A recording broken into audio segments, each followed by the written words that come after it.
एका लग्नाची दुसरी गोष्ट. मनात उमललेल्या भावनांच्या कळ्या तुझ्या पायाशी सांगल्या. काय अर्थ असेल? वल्ले काय करतेस?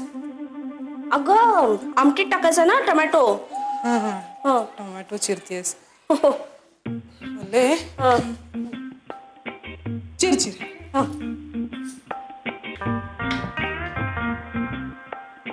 काय झालंय? वल्ले मला काही नाही, पण कुहूच काही झालंय का? म्हणजे तिला काही होतंय का? अगं तिचं काय होणार? काहीतरी नवीन सुचलं असेल तिला. नाही तसं नाही ग. मी आता बाहेरून येत होते ना, तेव्हा ना अशी आड्याकडे नजर लावून बसली होती. करून लाजत होती. मग काहीतरी पुटपुटत होती. मला जाम भीती वाटतेय ग. तिचं ना हे असं असं स्वतःमध्ये हरवून जाणं ना फार वाढलंय हा वल्लय आजकाल. सुप्रिया नको ग तिचं टेन्शन घेऊ. तुला काही नवीन आहे का ती? काही नाही, असे मस्त डोळे लागले असतील तिला आता.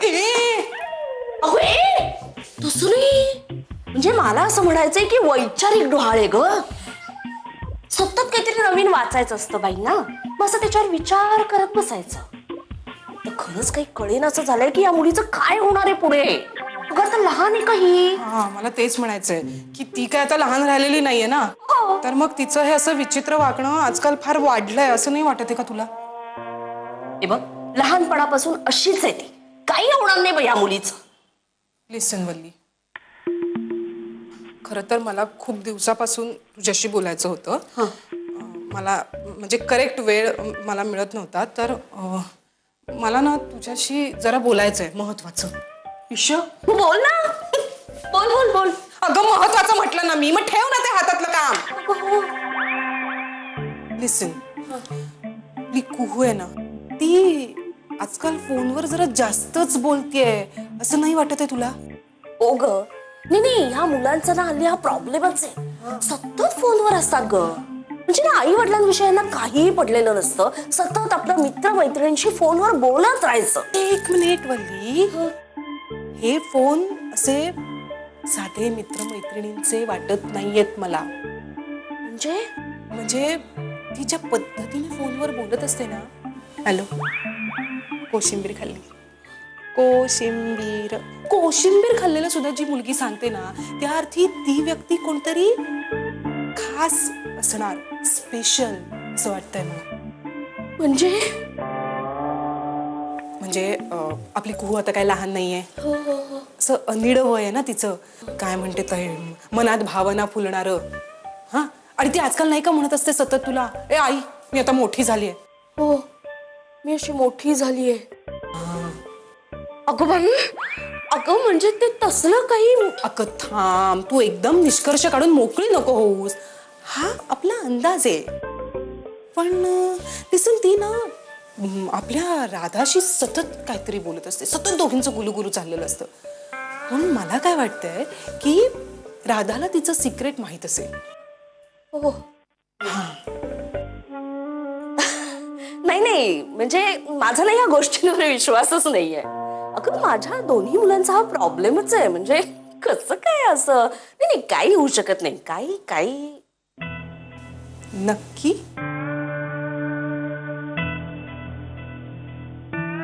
अगं तू कुठे चाललीस तरा? हे बघ, असं काही नाही, एकदम जाऊन अटॅक करू नकोस. कदाचित तो मुलगा चांगलाही असू शकतो ना. नको ना अगं, मला टेन्शन देऊ असं. टेन्शन नाही, आपली कुहू जरा भाबडी आहे ना, म्हणून तिची काळजी वाटते ना. अगं म्हणूनच तर जाऊन विचारते ना. अगं नसतं जायचं झाशीच्या राणीसारखं पदर खोचून. ह्या गोष्टी जरा प्रेमाने विचारायच्या असतात. तुझी काय अपेक्षा आहे? आई करून ती गळ्यात पडणार तुझ्या आणि सगळं सांगणार तुला भडाभडा. तू कॉलेजमध्ये होतीस तेव्हा काय काय करायचीस ते घरी सांगायचीस आईला? नाही. मग अगं पण असं काहीच करत नव्हते ना मी. आणि मेन म्हणजे ना, मी मुलींच्याच कॉलेजमध्ये होते. मला फेकू नकोस तू अजिबात, कळलं ना? कॉलेज सुटल्यावर चोरून पिक्चरला नव्हती गेलीस कधी? ते सांगितलं होतं आईला? मग अगं पण मग आता काय करायचंय? म्हणजे राधा बेस्ट ऑप्शन. तीच काहीतरी मार्ग सांगेल कन्फर्म. हो हो मी विचारूया राधा. ए वल्ले हा. हे बघ तू टेन्शन नको घेऊस. हा हो की. आपल्या कुहूचा ना चॉईस चांगला पण असू शकतो. बघ असंच करतेस तू, असं बोलून मला टेन्शन देते काहीतरी. ए नाही नाही लिसन, मग मग कदाचित ना काहीच नसेल, आपणच विचार करत असू. हा खरंय, काहीच नसेल तसंच. हा चल टोमॅटो झाला चिरून. असू पण शकतो.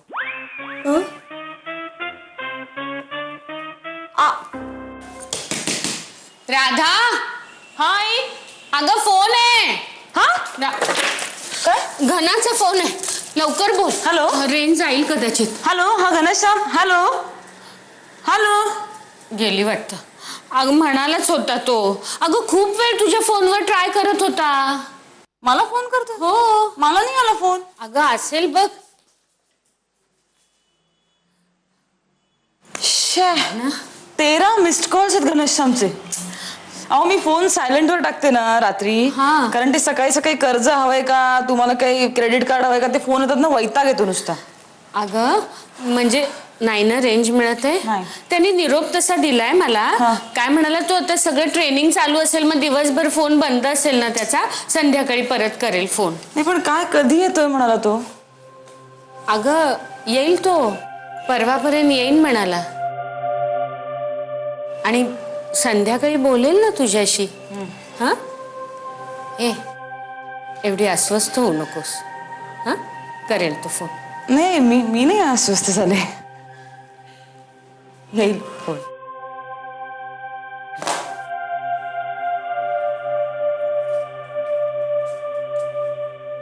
अगं बाई काय ग, काल पण पाठ खूप दुखत होती का तुझी?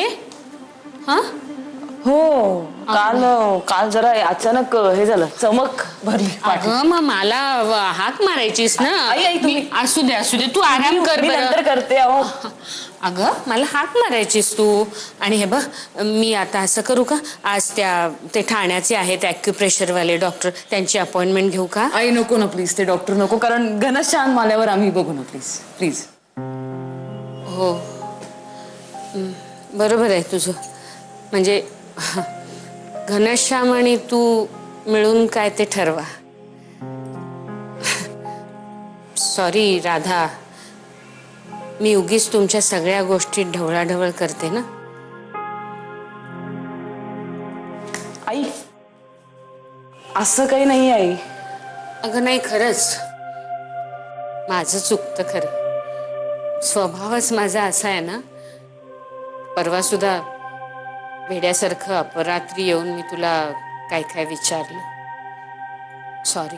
नाही आई, अहो तुम्ही सॉरी नका म्हणू प्लीज. तुम्ही मला जे काही प्रश्न विचारलेत ना त्या दिवशी, ते बरोबरच आहेत म्हणजे. पण मला आणि घनश्यामला थोडासा वेळ लागेल बहुतेक.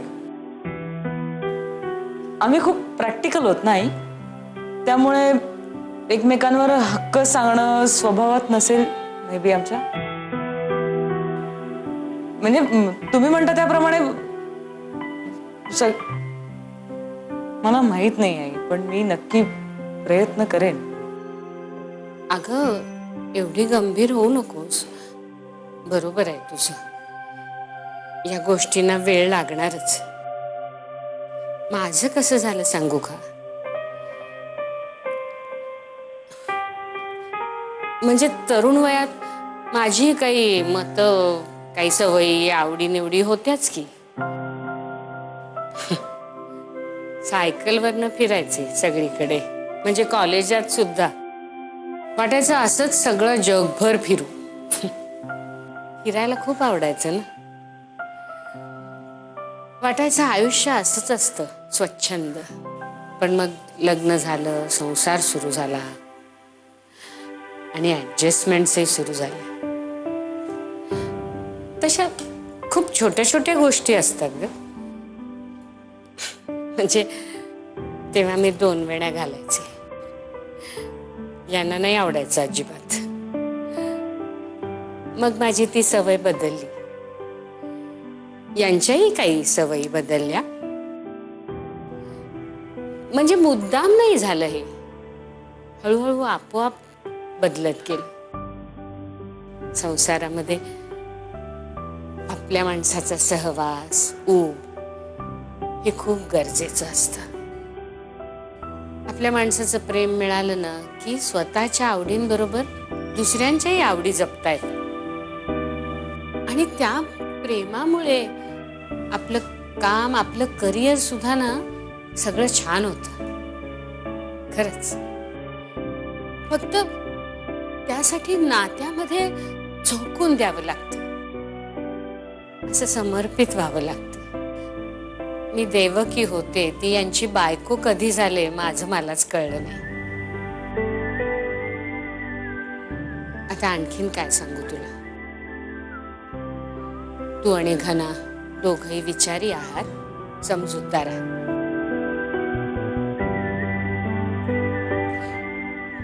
अगं हो, आणि घना आल्यावर ते पाठदुखीचं आठवणीने सांग.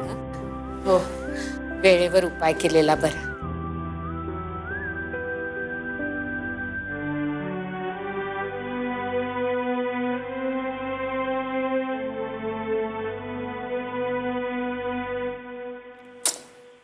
माई, ओळख कोण आहे? सचिन तेंडुलकर, विनोद कांबळी. अगं बाई, हा ना, हा फोटो शारदाश्रम मध्ये त्यांनी रेकॉर्ड केला ना तेव्हाचा आहे हा. काय खेळले होते तेव्हा, काय करिअर नेला असं झम. पण एक मॅच आहे माई, एक मॅच विनोद कांबळीमुळे आपण हारलो, त्याचं करिअरच संपलं. असं नको होतं करायला राव त्यांनी. खेळायचं ना, एक डाव हारलो पुढची इनिंग खेळत राहायचं. आपल्या विनोदनी तसं नाही केलं. एक डाव मांडला, तो काही कारणास्तव मोडला, परत दुसरा डाव मांडला आणि तो यशस्वी झाला. किती वेळा सांगितलं तुला, विनोद नाही विनोद भाऊजी म्हणावं. तुझं तरी काय चूक म्हणा. आता तो उल्काचा नवरा राहिलाय कुठे, काय बिनसलं त्या उल्काचं देव जाणे. सोन्यासारखा नवरा हातचा घालवला नांद्रे. माई, मला ह्याच विषयावरती तुझ्याशी बोलायचं होतं. मला सांग, उल्काला खूप एकटं एकटं वाटत असेल? म्हणजे आत्ता तिला जाणवलंही नसेल, पण पुढे पुढे वय वाढतं तशी सोबतीची, कंपन्यांची गरज भासेलच ना. म्हणजे मी माझ्यावरून सांगतो, पूर्वी मी बाहेरच असायचो, म्हणजे कायम मित्रांबरोबर टाइमपास कर, धमाल कर. पण जसे जसे ते उद्योगाला लागले तसं वाटायला लागलं की अरे हे काही खरं नाही, मी फार एकटा एकटा पडायला लागलोय. अशी व्यक्ती पाहिजे की जी आपल्याला आयुष्यभर साथ देईल. मग ती कोण? तर ती आपली बायको. म्हणजे मी आता सुद्धा जातो मित्रांबरोबर टाइमपास करायला, पण जरी गेलो ना तरी असं वाटतं कधी एकदा घरी जाऊन सुप्रियाशी भांडतोय. म्हणजे तुला काय म्हणायचंय? माई, मला एवढंच म्हणायचंय की विनोद आणि रुपालीच्या संसारात उल्कानी आता गुंतलं नाही पाहिजे. तिने स्वतःची इनिंग सुरू केली पाहिजे. माई, तिने आता लग्न केलं पाहिजे.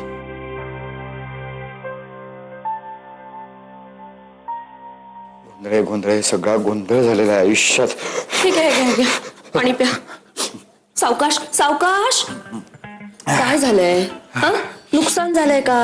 नाही, होऊ दे. आपण नवीन बिझनेस करू. पण आता ते डिप्रेशन नाही येऊन द्यायचं. खूप दिवस आता तो त्याच्यात. बल्ली, बिझनेस नाहीये इथे, आयुष्यातून उठायची वेळ आली आपल्यावर. काय झालं? अगं, ती आपली कू, मी तिला नाक्यापर्यंत घेऊन गेलो होतो ग, खताच्या पिशव्या पोचवायला. मग तो 25 मिनिटांचा जीव घेणा प्रवास होता माझ्यासाठी. त्या 25 मिनिटात एकही कविता ऐकवली नाही आपल्या पोरीने. काय सांगताय? अगं, काही बोलतच नव्हती ती. मी तिला प्रश्न विचारायचो, ही उत्तरच द्यायची नाही. मी तिला विचारलं शेवटी की का ग अशी घुम्यासारखी चालतेस माया बरोबर? तर अचानक मला म्हणाली, बाबा, मानसिक रुग्ण बरे होतात ना. अरे देवा. बस बस, इकडे बस, इकडे बस बस.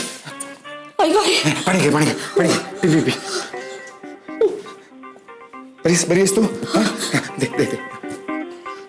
नाही, असं का म्हणाली असेल आपली पोर?